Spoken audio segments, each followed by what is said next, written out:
Hello hello hello. हाँ, अभी इसीलिए मैंने आपको सबसे पहले पूछा था कि आवाज सही आ रही है या नहीं आ रही है। आपने अभी तो स्टार्ट हो गई। ओके।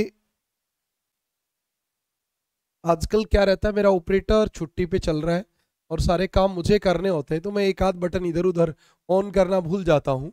हाँ, दोबारा से शुरू करते हैं। हमने शुरू किया भारत की मृदा। तो इस टॉपिक में आपको पता चलेगा कि सोइल जो शब्द है, सॉइल। हाँ सतपाल, मैं एकदम ओके हूँ। अब आवाज आ रही है, वीडियो एकदम सही है। अब सभी प्रकार की बातें क्लियर हैं। इसीलिए मैं ये क्लास थोड़ी सी 1-2 मिनट पहले भी शुरू करता हूँ, ताकि किसी प्रकार की कोई समस्या रहे तो उसको हम सॉल्यूशन कर सके। ओके भी, राम राम। हाँ सतपाल ओके, सब कुछ क्लियर है। तो हम पढ़ना शुरू करते हैं। मैंने सबसे पहले शुरू किया कि मृदा जो शब्द है वो लेटिन भाषा के सोलम शब्द से लिया गया है और जिसका अर्थ होता है फरस। लेकिन जैसे ये जो टॉपिक है, इस नाम से देख के जो बात हमें लगती है वैसा है नहीं। इस फर्श का मतलब तो हमारे फर्श अलग होता है, लेकिन सोयल का मतलब होता है चट्टानों का असंगठित रूप। ये क्या होता है कि आप ये कह सकते हो, ये क्या होता है, खनिजों का असंगठित रूप होता है। असंगठित रूप, खनिजों का असंगठित रूप चट्टान होता है। मतलब जब अलग अलग कण होते हैं, वो आपस में चिपके हुए नहीं होते, तो उसको हम कहते हैं सोइल या मृदा। और जब कण आपस में चिपक जाते हैं तो बन जाती है चट्टान। याद रखना, इधर मैं लिख भी देता हूं, खनिजों का संगठित रूप, खनिजों का संगठित रूप जो आपका होता है वो कहलाता है चट्टान। क्या कहलाता है अभी? चट्टान। तो आपको एक बात याद रखनी है, खनिजों का संगठित रूप चट्टान होता है और असंगठित रूप मृदा होती है। अभी सोनू राम राम, नमस्ते। हाँ, एकदम प्रॉपर है, सबको आते हैं। अगली बात पे चलते हैं। हमने कहा कि मिट्टी होती क्या है, तो भूपृष्ठ, पृथ्वी के ऊपरी भाग को ढकने वाले क्या, असंगठित पदार्थ। असंगठित मतलब अलग अलग, असंगठित पदार्थ जो होते हैं वो क्या कहलाते हैं? मिट्टी कहलाते हैं, मृदा कहलाते हैं। और प्रत्येक देश में आर्थिक दृष्टि से सॉइल की बड़ी इंपॉर्टेंस होती है, क्योंकि सॉइल जो होती है वो कृषि के लिए महत्वपूर्ण होती है। और भारत जैसे देश के लिए तो ये और भी महत्वपूर्ण हो जाता है। सॉइल जो है वो रीनेबल रिसोर्स है, मतलब नवीकरणीय संसाधन है। और ये किसी देश के लिए मूल्यवान, वैल्यूएबल रिसोर्स होता है। भाई मृदा नहीं होगी तो वहां कृषि ही नहीं होगी, तो काम कैसे चलेगा, ये वाली बात होती है। तो हम अगली बात पे चलते हैं। भूपृष्ठ की सतह, सतह को ढकने वाले, ढकने वाले असंगठित पदार्थ, ढकने वाले असंगठित पदार्थ, भूपृष्ठ की सतह को ढकने वाले असंगठित पदार्थ मृदा कहलाते हैं। ठीक है जी।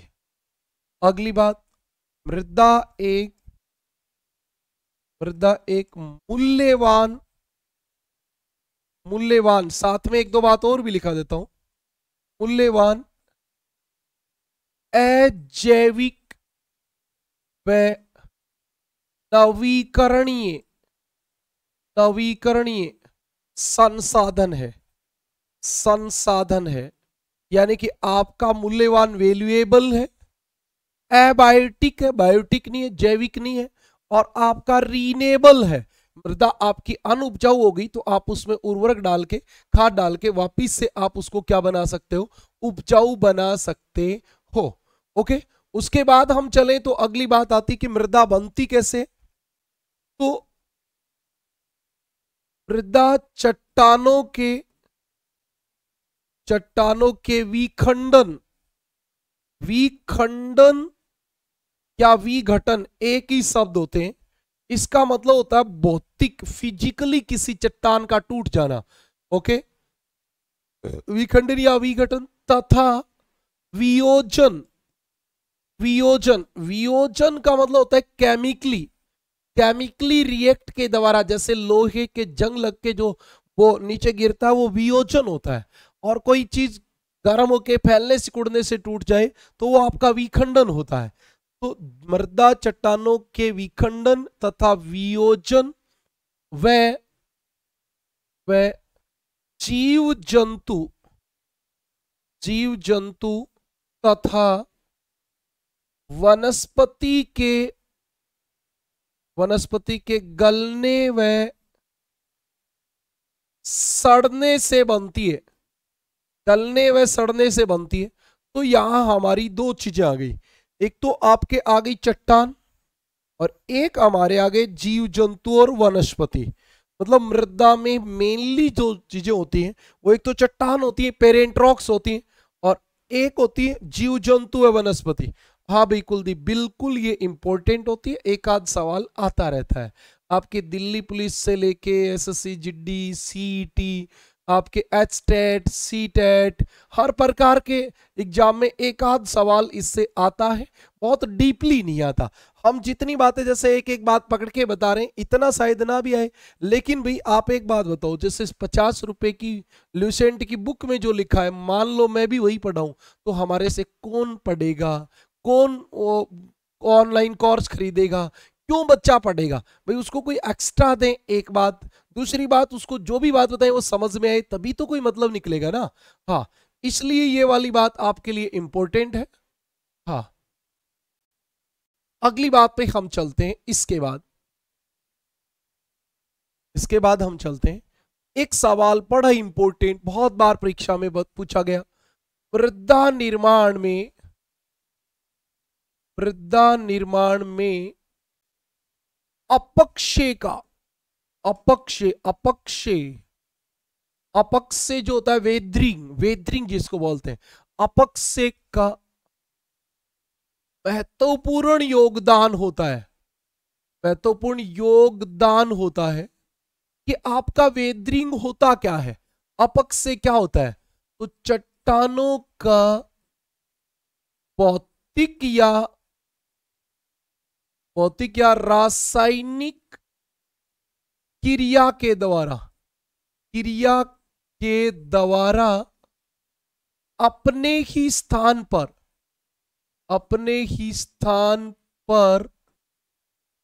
फूटना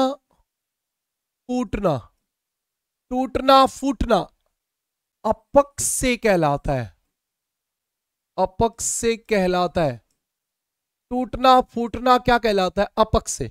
कोई भी चट्टान, कोई पत्थर है, दिन में टेम्परेचर ज्यादा होने से गर्म होके फैला, रात्रि में ठंडा होके सिकुड़ गया, अगले दिन फिर फैला, अगले दिन फिर सिकुड़ा, अगले दिन फिर फैला, अगले दिन फिर सिकुड़ा, हर रोज ये प्रोसेस रहेगी, तो वो आपकी चट्टान टूट के छोटे कणों में कन्वर्ट हो जाएगी।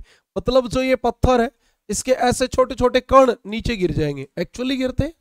हरियाणा राजस्थान में ऐसा देखा भी जा सकता है कि आपके कोई पत्थर रखा है तो उसके नीचे ऐसे आपके कण मिलेंगे, वो कण तापीय अपक्षय से पड़ते हैं, तापीय अपक्षय से। अब ये कण भी हर रोज फैलेंगे, हर रोज सिकुड़ेंगे, हर रोज फैलेंगे, हर रोज सिकुड़ेंगे। यानी कि आप ऐसा सोचे, एक मृदा का सोइल, एक मिट्टी का कण जो हमेशा वनस्पति रहित रहता है, वो हर रोज गर्म होकर फैलता है, हर रोज दिन में गर्म होकर फैलता है, रात्रि में सिकुड़ जाता है, अगले दिन फैलता है, अगले दिन सिकुड़ जाता है। कुछ वर्षों बाद उस एक रेत के कण के दो रेत के कण हो जाते हैं, और इस प्रोसेस का नाम होता है अपक्षय, और इससे चट्टानें टूटती हैं और जिससे आपकी चट्टानें बनती हैं। तो आपको याद रखना है, मृदा निर्माण में अपक्षय का महत्वपूर्ण योगदान होता है। ठीक है भी, अगली बात पे चलें। ऋतु गोदारा, बेटा अब मैंने शुरू कर दिया, और जब मैंने शुरू कर दिया टॉपिक तो फिर आप कंप्लीट करेंगे। आपको कल मैंने कहा था भी 2 टॉपिक बचे इंडिया की ज्योग्राफी में, ये रहने देता हूं, वर्ल्ड ज्योग्राफी शुरू कर देता हूं। तब आपने कहा नहीं सर पहले दोनों कराओ, चलो भी कराएंगे। फिर आपने ये सब बातें बताई हैं तो फिर मैंने कहा कराएंगे। अब देखो आपका सवाल आ गया, क्या मृदा के घटक, ये सवाल का आंसर जो राइट आंसर देगा मैं मान लूंगा कि उसने मिट्टी पढ़ी है। मृदा के घटक, कंपोनेंट ऑफ द सोइल्स, मृदा किस किस से बनी होती है? आप मुझे बता दो मृदा किस किस से बनी होती है। 4 पॉइंट है, इनके आगे आप उत्तर लिख दो कि मृदा किस किस से बनी होती है।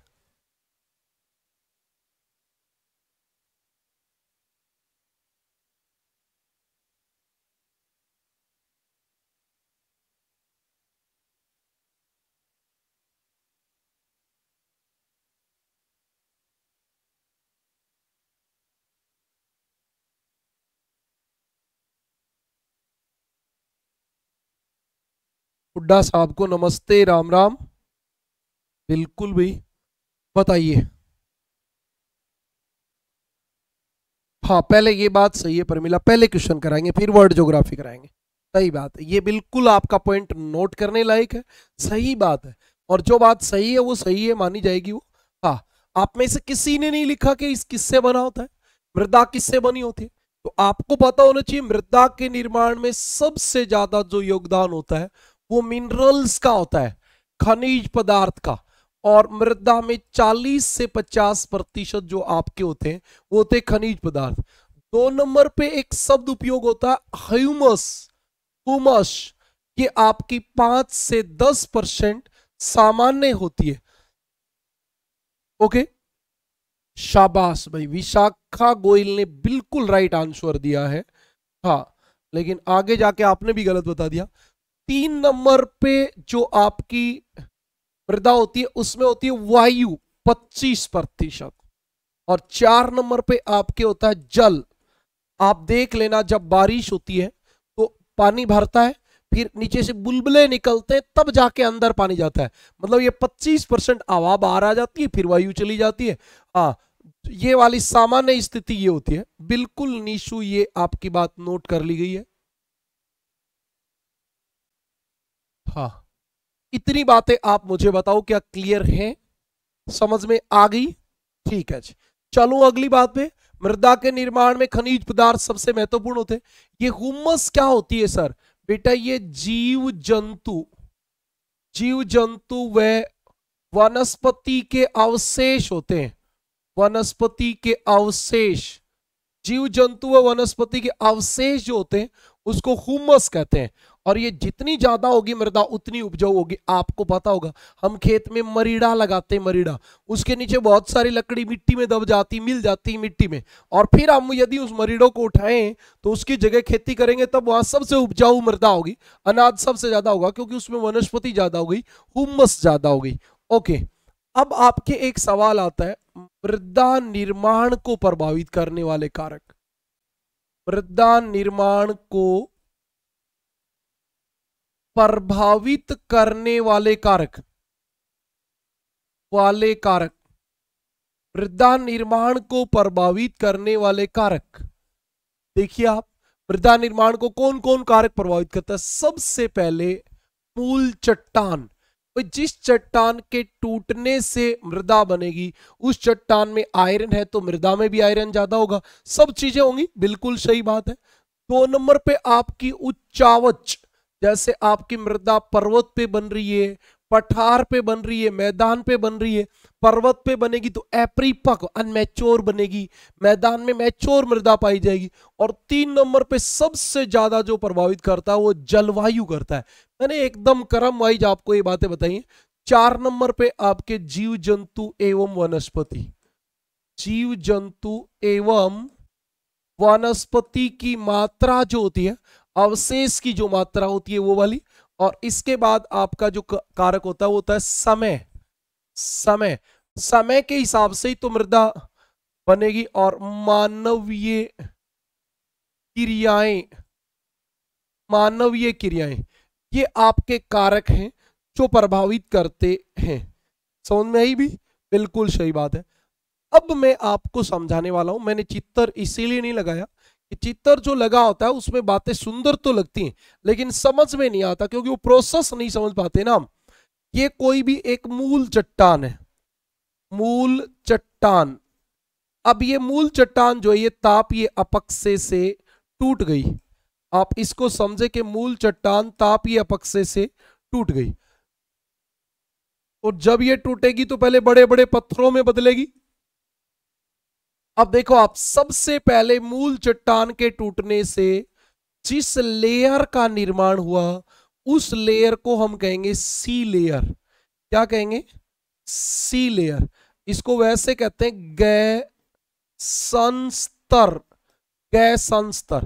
गैसंस्तर। इसके बाद आपका जो बनता है वो छोटे छोटे कण वगैरह सब से मिलके बनता है और इसका नाम होता है बी लेयर। क्या नाम होता है? B layer. ये आपका बी लेयर होती है। बी लेयर मतलब सबसे पहले सी लेयर बनती है फिर बी लेयर बनती है। इसको हम बोलेंगे क्षय संस्तर। और इसके बाद आपकी जो सबसे ऊपर वाली सोइल है वो बनेगी। ये वो सोइल बनेगी जिसके अंदर फसल घास सब उगेंगे। सामान्यतः पौधों की जड़ें इसी में होती हैं। जितना पौधा गहरा होगा वो जड़ें गहरी चल जाएंगी, लेकिन वनस्पति एवं घास की जड़ें जो होती है वो यहीं तक होती हैं। और ये आपका नाम होता है ए लेयर। A layer. इसको हम बोलेंगे कैसंस्तर। अब आप ध्यान रखना, सबसे इंपॉर्टेंट जो सोइल होती है वो यही होती है और इसी को बोलते हैं टॉप सोइल। इसी को हम क्या बोलते हैं? Top soil. इसी को हम टॉप सोइल बोलते हैं। इसको हम क्या बोलते हैं? सब सोइल। इसको हम सब सोइल बोलते हैं। ऊपर वाली को टॉप सोइल बोलते हैं। ओके। और इसमें सबसे ज्यादा ए लेयर में सबसे ज्यादा ह्यूमस जीव जंतु वनस्पति के अवशेष होते हैं। बी में थोड़े बहुत होते हैं। और जो सबसे उपजाऊ होती है वो यही होती है। जो हमारी फसलें होती है ना, फसलें, उसकी जड़ें यहीं तक होती हैं। फिर ऐसे थोड़ी बहुत नीचे वाली में भी आती हैं, लेकिन ज्यादातर जड़ें जो होती हैं वो आपकी टॉप सोइल ए लेयर में होती है। तो याद रखना, मृदा में 3 परत पाई जाती है। मृदा में 3 संस्तर, हिंदी में कहते हैं, इंग्लिश में लेयर, पाई जाती हैं। ठीक है जी। काम काम की बात बताऊंगा केवल। सबसे पहले आप लिखेंगे ए लेयर कैसंस्तर। इसे टॉप सोइल कहते हैं। क्या कहते हैं? टॉप सोइल कहते हैं। हाँ, इसे क्या कहते हैं? टॉप सोइल कहते हैं। दूसरी बात आप याद रखना, इसमें पौधों की वृद्धि के लिए, पौधों की वृद्धि के लिए आवश्यक खनिज पदार्थ, खनिज पदार्थ, जीवाश्म, जीवाश्म मतलब जीव जंतुओं के अवशेष, पोषक तत्व, पोषक तत्व एवं जल होता है। एवं जल होता है। एक्चुअली में जल जो होता है वो यही होता है। ये यही काम करता है, बाकी वाला काम नहीं करता है। हाँ निधि भाई, राम राम। हाँ, ये आपकी बात थी। और सबसे उपजाऊ भाग, सबसे उपजाऊ भाग, ये आपके लिए इंपॉर्टेंट सवाल हो सकता है। सबसे उपजाऊ यही होता है और इसको टॉप सोइल कहते हैं। ये बात हमने पहले लिख दी, टॉप सोइल कहते हैं। ये आपकी बात है। इतनी बातें आपको क्लियर हो गई तो आप जल्दी से मुझे कमेंट करें।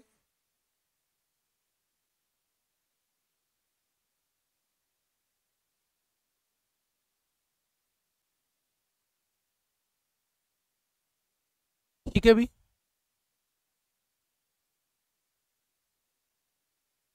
अगली बात पे चलेंगे हम।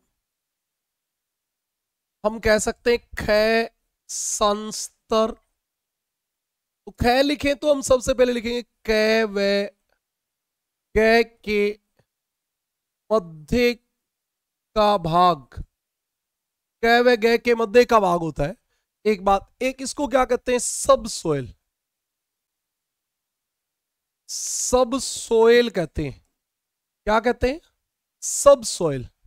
इसका नाम होता है सब सोयल होता है इसका नाम। बिल्कुल सही बात है। कुछ जैव पदार्थ होते हैं इसमें,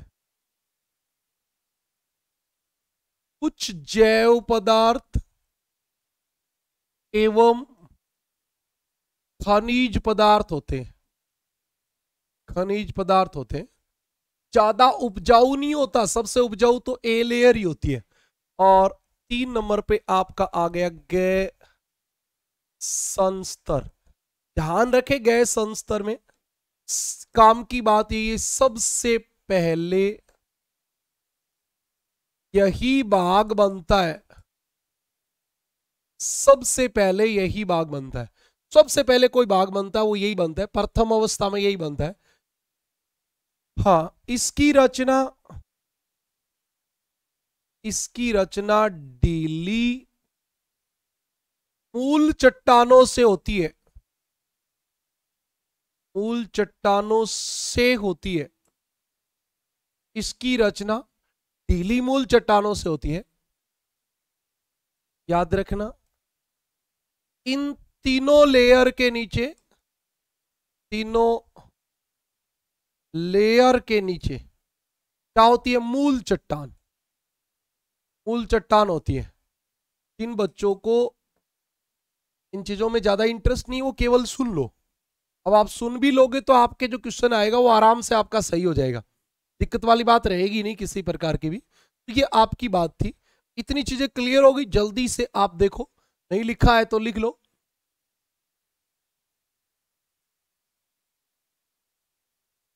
हाँ, इतनी बातें क्लियर हो गई। अब देखो, एक बात ध्यान रखना, हुमस जो होती है ना, हुमस, वो किससे बनती है? वनस्पति से। ह्यूमस की मात्रा वनस्पति से निर्धारित होती है, वनस्पति से निर्धारित होती है। मतलब वनस्पति से आपकी हुमस, हुमस जो है वो निर्धारित होगी। दूसरी बात आप समझें, दूसरी बात आप सुने, और वो क्या सुने?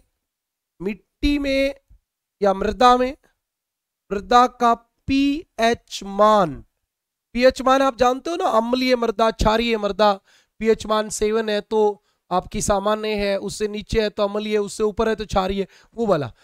मिट्टी का पीएच मान किस पे निर्भर करेगा?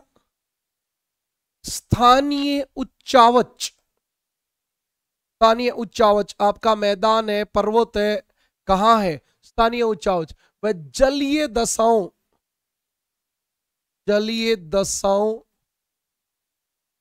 पर निर्भर करता है, निर्भर करता है। आपसे पूछा जाए मृदा का पीएच मान किससे निर्धारित होता है, तो स्थानीय उच्चावच और जलीय दशाओं से। ओके भी,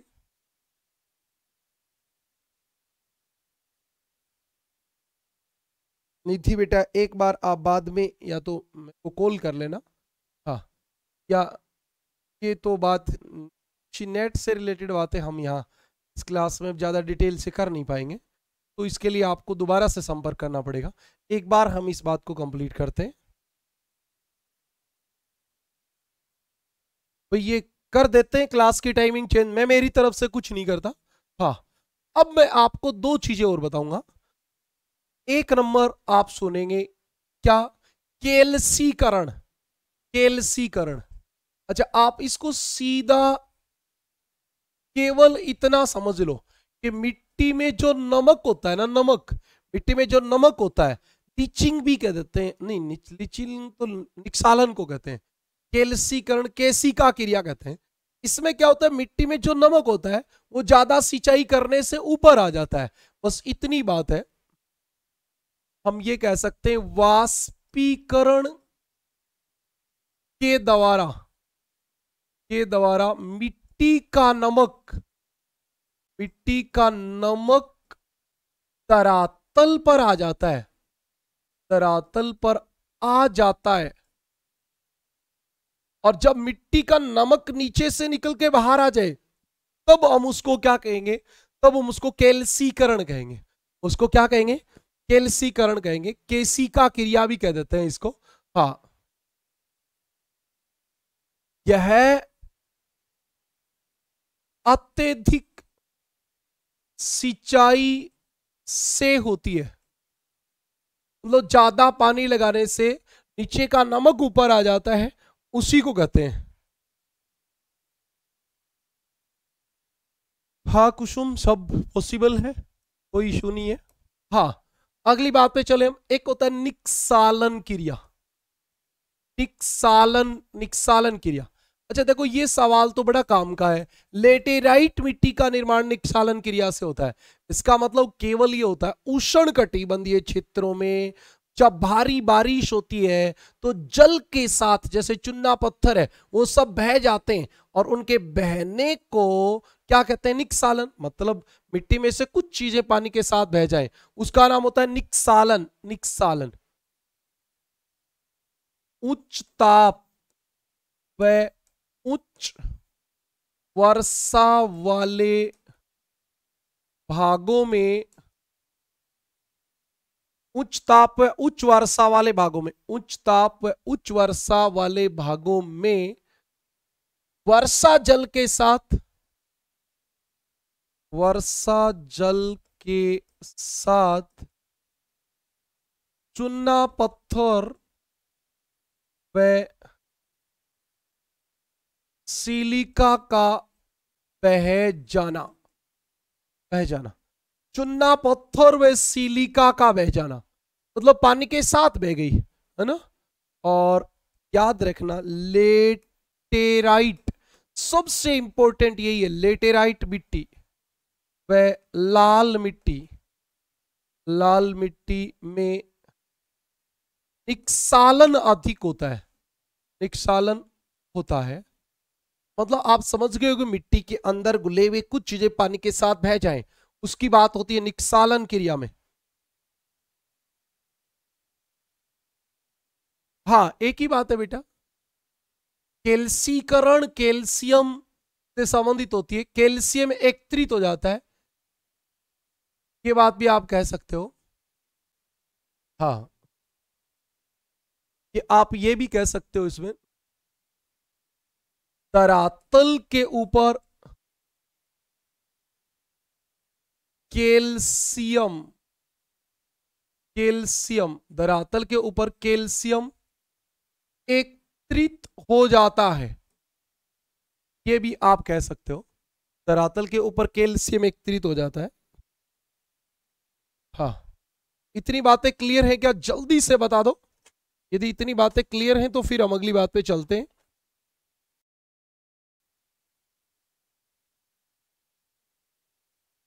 ये दोनों प्रोसेस की बात आपको कंप्लीट है, किसी प्रकार की समस्या नहीं है तो आप मुझे बताएं।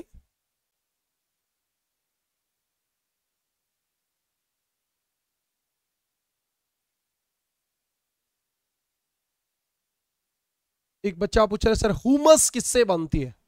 बेटा हुमस जो होती है ना, हुमस, ह्यूमस बनेगी तो वनस्पति से। किससे बनेगी? वनस्पति से। अब आप ये पूछना चाह रहे हो ना कि सर ये कौन बनाएगा, तो बेटा हम उसको, साइंस मुझे इतनी ज्यादा तो नहीं आती, लेकिन उसको कवक बोलेंगे, कवच बोलेंगे, ये थोड़ा मुझे डाउट में है। कवच एवं जीवाणु करते हैं, कवच एवं जीवाणु, कवच एवं जीवाणु, जीवाणु ह्यूमस का निर्माण करते हैं,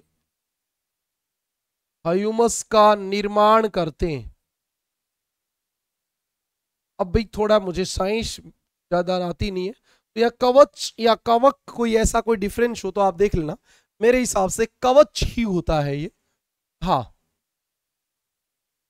एक सवाल और कई बार पूछ लिया जाता है कि मृदा में सबसे ज्यादा मात्रा में खनिज कौन सा पाया जाता है? तो मृदा में सबसे ज्यादा मात्रा में पाया जाने वाला खनिज जो होता है वो क्वार्टर्ज होता है। क्वार्टर्ज, क्वार्टर्ज याद रखना। मृदा में सर्वाधिक मात्रा में कौन सा खनिज पाया जाता है? मृदा में सर्वाधिक मात्रा में क्वार्टर्ज, क्वार्टर्ज खनिज पाया जाता है। ऐसे तो बेटा मैंने लिख ही दिया कि खनिज 40 से 45% होते हैं, तो इसका मतलब सबसे ज्यादा तो खनिज ही होते हैं, ये बात तो क्लियर ही है। लेकिन उसमें सबसे ज्यादा खनिज कौन होता है? क्वार्टर्ज, क्वार्टर्ज खनिज होता है। और क्वार्टरजाइट जो होती है वो रूपांतरित या कायांतरित चट्टान होती है, रूपांतरित या कायांतरित चट्टान होती है।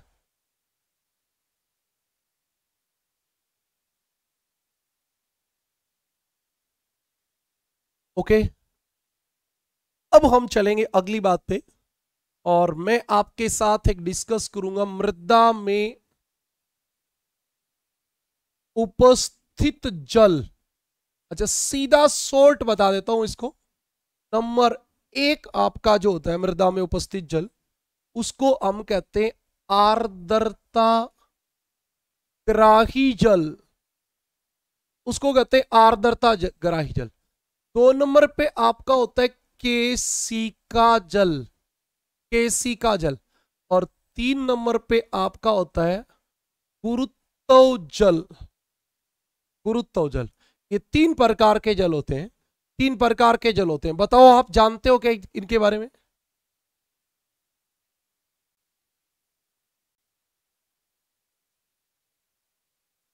विशाखा, ये कवक होती है क्या?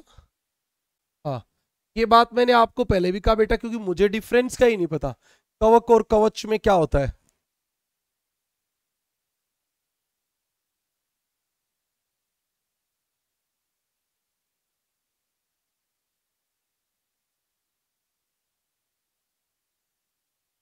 इतनी बातें क्लियर हैं क्या, बता दो फिर चलो अगली बात पे। तो ये कोई साइंस में आप पूछ लेना मैडम से, वनस्पति को हुमस में कौन कन्वर्ट करेगा, ये आप पूछ लेना। मुझे इसकी ज्यादा कोई बारीकी से नॉलेज है नहीं।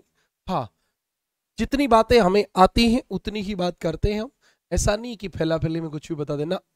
अपने सब्जेक्ट के अलावा बेटा कहाँ आता है, 15 साल से पढ़ी केवल ज्योग्राफी रहे, पढ़ाई केवल ज्योग्राफी रहे, तो इतनी बारीकी से ये बातें कहाँ से आएंगी।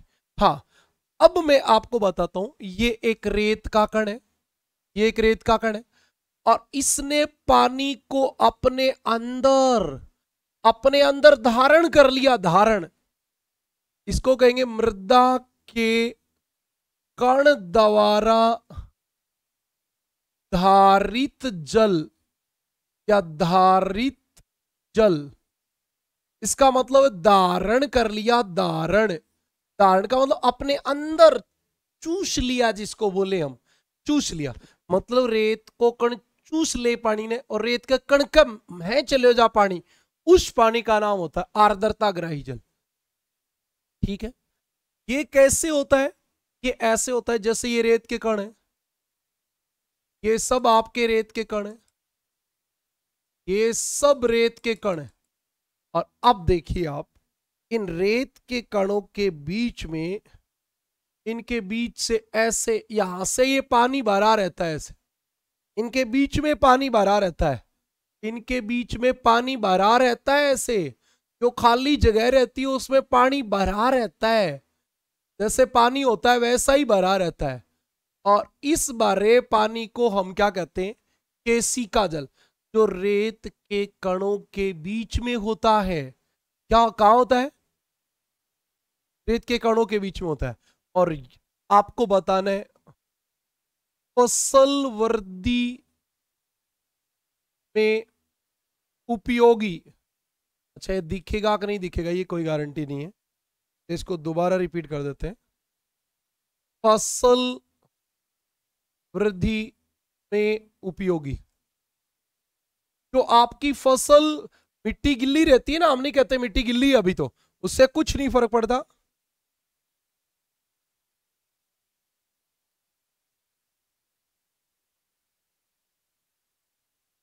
ओके बेटा, हम चले गुरुत्व जल की बात करें। ये कुएं वाला पानी होता है, कुएं वाला पानी। अब हमारे काम का सवाल क्या है इसमें? केवल ये फसल की वृद्धि के लिए कौन सा जल उपयोगी होता है? केशिका जल। फसल की वृद्धि के लिए कौन सा जल उपयोगी होता है? केशिका जल। ऊपर नीचे वाले से हमें कोई मतलब नहीं है, हमारे लिए काम का इतना ही है। हाँ, अच्छा, मृदा अभिक्रिया मुझे लगती नहीं है आपको कोई बताने की जरूरत है, तो मैं आपको सीधा मेरी एक काम की बात बताता हूं। पौधों की वृद्धि के लिए उचित पीएच मान, पौधों की वृद्धि के लिए उचित पीएच मान, पौधों की वृद्धि के लिए उचित पीएच मान। 6.0 से 7.5। आपको पता होगा उदासीन मृदा मतलब 7.0, अम्लीय 7.0 से कम, क्षारीय 7.0 से ज्यादा। सतपाल आप क्या बताना चाह रहे हो बेटा कि क्लास आपकी 4 बजे होनी चाहिए? तो बेटा मैं ये कर नहीं सकता ना, मेरे हाथ में नहीं है ये तो आगे से क्लास का टाइम शेड्यूल लग के आता है और मैं जहां पे लगा आता है मैं वहां पढ़ा देता हूँ। पौधों की वृद्धि के लिए उचित मान, नहीं तो मुझे भी पता ही है, मेरे भी खाना खा के सोने का टाइम होता था, लेकिन अब रात को तो वैसे 12 बजे तक नहीं सो पाते। अब सिचुएशन ठीक थी, थोड़ा रेस्ट हो जाता गर्मियों में, लेकिन नहीं बैठी बात। हाँ, हमारा मामला गड़बड़ हो गया और बैठी नहीं।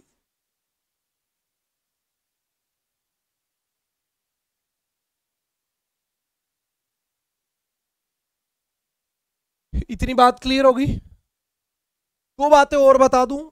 एक आपकी मृदा होती है स्थानीय मृदा।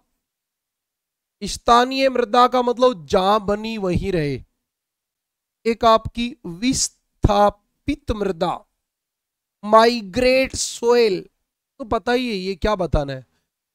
स्थानीय मृदा का मतलब जहां बने वहीं रहे। तो आप बताओ प्रायद्वीपीय पठार में ऐसी मिलेगी? प्रायद्वीपीय पठार की, प्रायद्वीपीय पठार की लाल व काली मृदा, प्रायद्वीपीय पठार की जो मिट्टी है वो वहीं की चट्टानों के टूटने फूटने से बनी है। हाँ, मैं घर से ही लेता हूं भाई, मैंने मेरे घर पे स्टूडियो लगा रखा है, यहीं से मैं क्लास ले लेता हूँ, यहीं से मैं आपके पास आप नहीं आता हूँ, वहीं से ले रहा हूँ। ओके, अरुण मंडा, नंदा नंदा, ओके बेटा।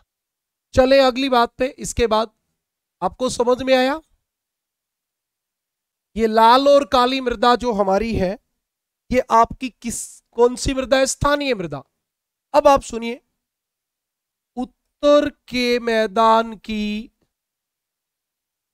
जलोढ़ मृदा, उत्तर के मैदान की जलोढ़ मृदा, जलोढ़ मृदा बनी हिमालय में, नदी के साथ बह के आ गई उत्तर के मैदान में, हरियाणा पंजाब में, तो वो आपकी विस्थापित मृदा होती है। विस्थापित। इतनी बातें आप मुझे क्लियरली बता दो, फिर मैं अगली बात पे चलूंगा।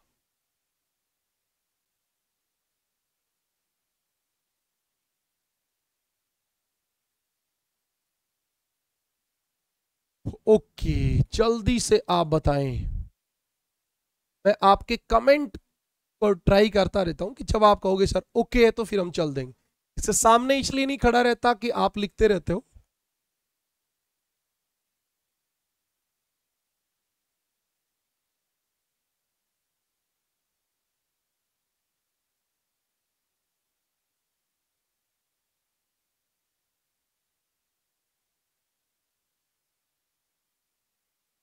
अच्छा, ऐसा भी हो गया?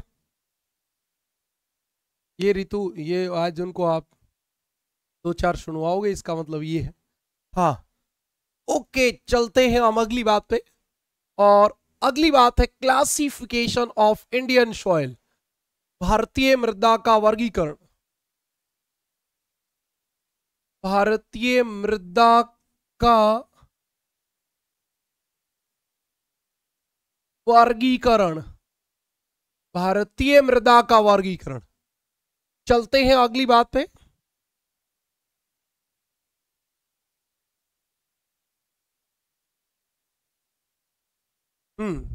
भारतीय मृदा का वर्गीकरण सुनिए।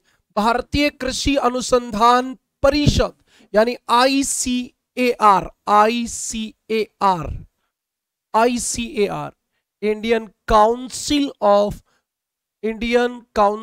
ऑफ एग्रीकल्चर रिसर्च, भारतीय कृषि अनुसंधान परिषद ने 1986 में देश में मृदा के 8 प्रमुख और 27 कोण प्रकार बताए थे, सब टाइप बताए थे। ओके, भारतीय कृषि अनुसंधान, ये काम की बात है, अनुसंधान परिषद ने भारत की मृदा के भारत की मृदा के 8 प्रमुख तथा 27 कोण प्रकार बताए थे। ये वाली बात है, 8 प्रमुख और 27 गौण प्रकार बताए थे। 8 प्रमुख और 27 गौण प्रकार बताए थे, ये बात आपको ध्यान रखनी है। अब आ जाओ, भारत में सर्वाधिक मिट्टी, सबसे ज्यादा काम की तो यही है, भारत में सर्वाधिक मात्रा में पाई जाने वाली मिट्टी, भारत में सर्वाधिक मात्रा में पाई जाने वाली मिट्टी, सबसे ज्यादा जो आपकी पाई जाती है वो पाई जाती है जलोढ़ मृदा। अच्छा, ये बात आपको बताने की जरूरत है क्या? भारत के 43% भाग पर मैदान है, और जो मैदान है वो किससे बनते हैं? जलोढ़ मृदा से ही बनते हैं, पानी द्वारा बहाकर लाई गई मिट्टी से बनते हैं। 2 नंबर पे आपकी कौन सी मिट्टी होती है और 3 नंबर पे कौन सी होती है? आप जल्दी से कमेंट कर दो, जल्दी से कमेंट कर दो भाई, 1 सेकंड में जल्दी करना है, लेकिन बहुत ज्यादा देर हम वेट कर नहीं पाएंगे। 2 नंबर पे भारत में सर्वाधिक पाई जाती है लाल मृदा, और ये आपकी भारत में टोटल 18.6% एरिया पे पाई जाती है। और 3 नंबर पे आपकी काली काली काली मृदा, और काली मृदा आपकी जो पाई जाती है वो 15.2% भाग पे पाई जाती है। ये आपकी कुछ चुनिंदा बातें थी, आपको क्लियर रहना चाहिए ये बातें। जलोढ़ मृदा 43%, लाल मृदा, काली मृदा, ये आपकी कुछ बातें हैं।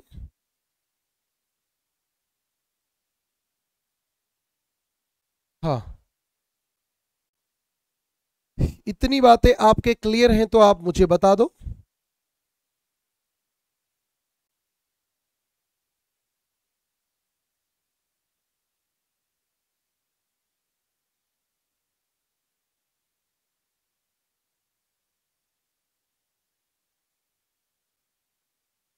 जलोढ़ मृदा, लाल मृदा, काली मृदा, ओके ओके, लाल काली, हाँ लाल काली। इसके बाद हम 1 नंबर मृदा पे चलेंगे। अच्छा, आपको एक एक बात अब मुझे नहीं लगता कोई बतानी चाहिए। जैसे काम की बात इतनी कि भारत में जलोढ़ मृदा कहाँ पाई जाती है, आप बताओ। जलोढ़ मतलब जल द्वारा बहाकर लाएगी मिट्टी, ये तो कहाँ मिलेंगे? जहां जहां नदियां हैं, चाहे नदियां कश्मीर घाटी में हो, चाहे उत्तर के मैदान में हो, चाहे आपके तटीय मैदानों में हो।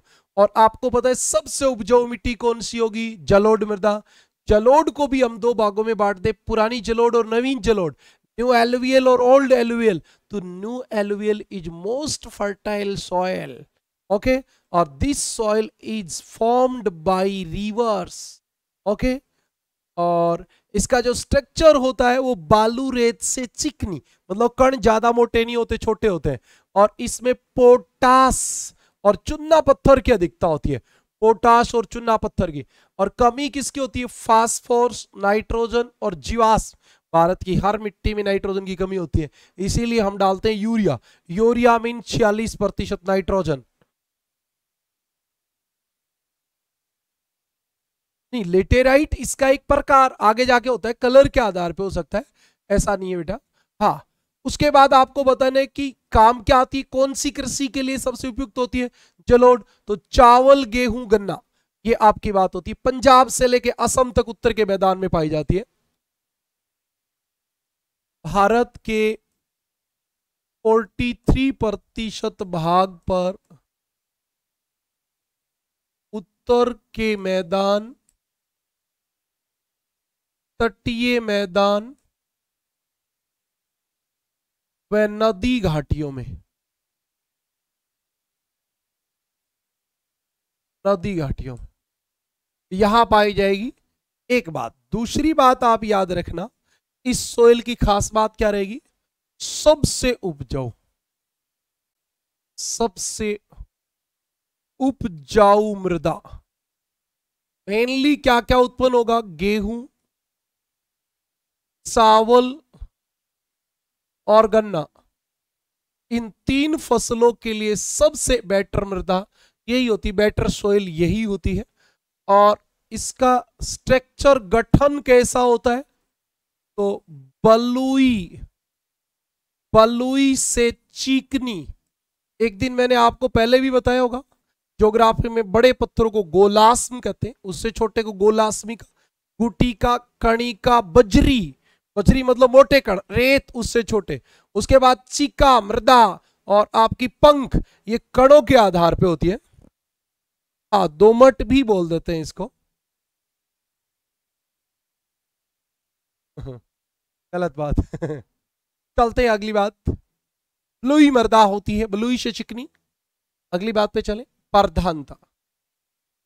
प्रधानता, इसमें कौन सी चीजें ज्यादा मिलती हैं? तो पोटास, पोटास और लाइमस्टोन, पोटास और चुन्ना पत्थर यानी लाइमस्टोन। ठीक है जी। उसके बाद हम चलेंगे अभाव।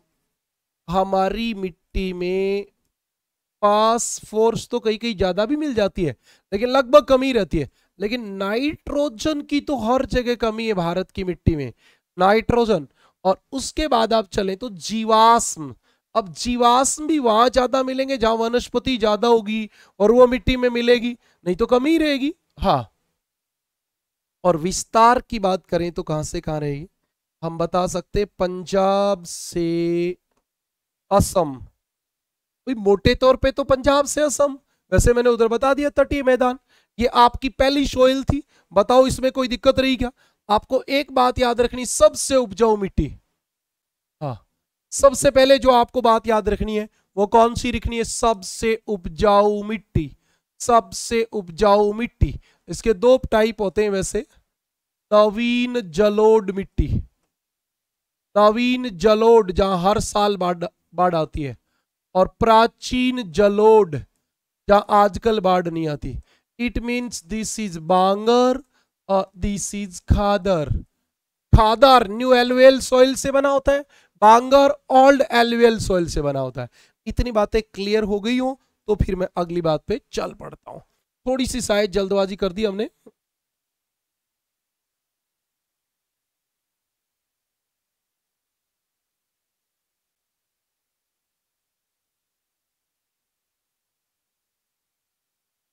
चले अगली बात, यानी कि सेकंड मृदा, लाल। सबसे पहला सवाल, लाल मृदा का निर्माण किससे होता है? बताइए भाई, किससे होता है? तो 2 नंबर पे सबसे ज्यादा है, सेकंड नंबर पे है, और 18.6% भारत के फैली हुई है। ये सब तो बात सही है, लेकिन ये बताना कि इसका निर्माण कौन सी चट्टानों से हुआ है। मैं आपको बता दूं, इसका निर्माण अब बताना तो आपको भी चाहिए, आपको पता है, मैंने लिखाया भी है। मैं जब भौतिक प्रदेश पढ़ाता हूं तो सब कुछ पढ़ा लाता हूं।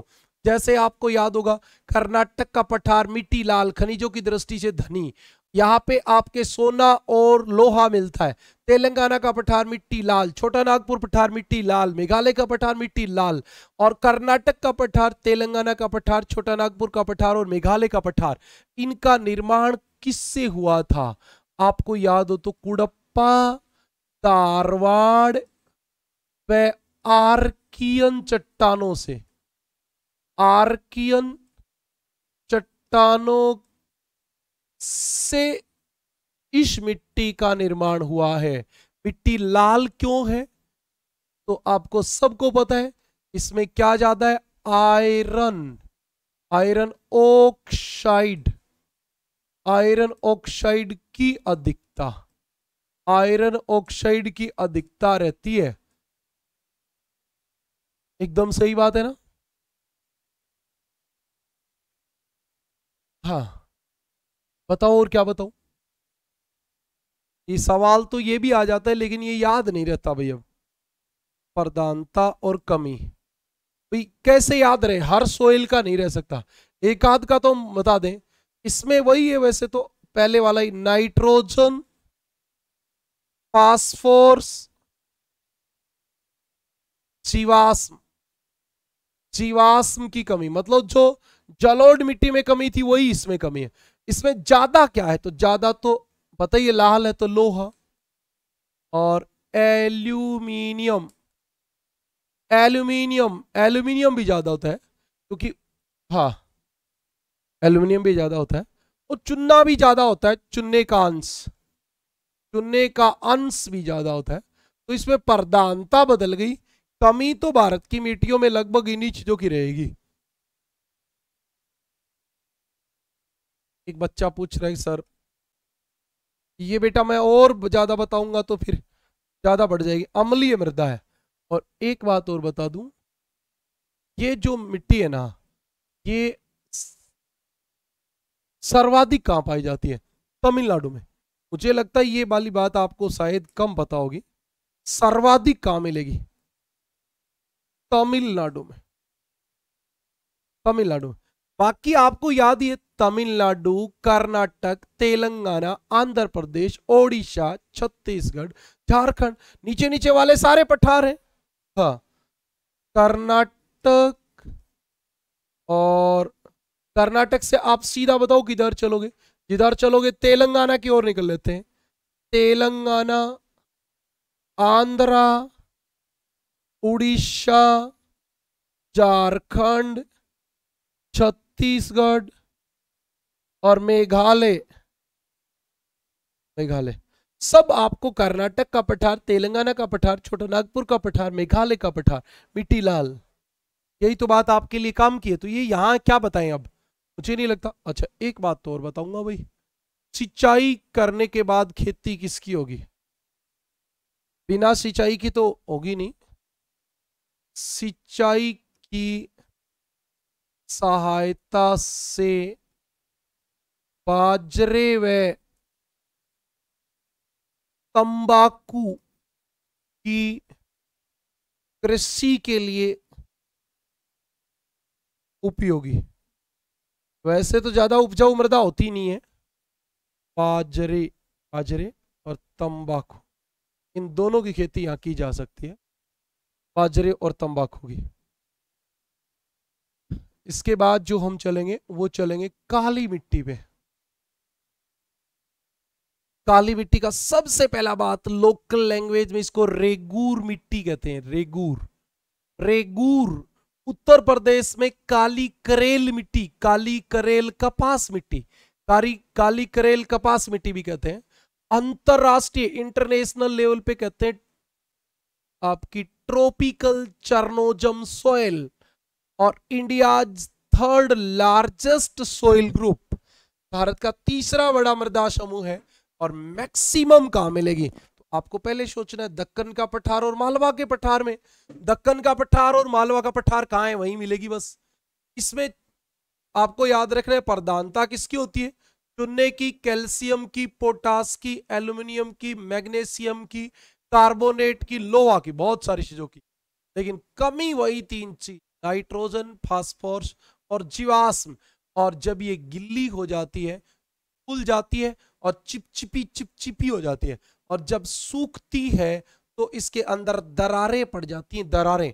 और दरारें पड़ने के बाद इसको हम कहते हैं सवते जुताई वाली मृदा, सवते जुताई वाली मृदा कहते हैं। मुझे लगता है आज के लिए बहुत रहेगा, पता नहीं क्यों मुझे ऐसे लगता है बहुत होगी। हाँ, और कोई समस्या आपको है तो आप बताइए मुझे, नहीं है तो कोई बात नहीं, क्लास को बंद करते हैं। आज के लिए इतना ही।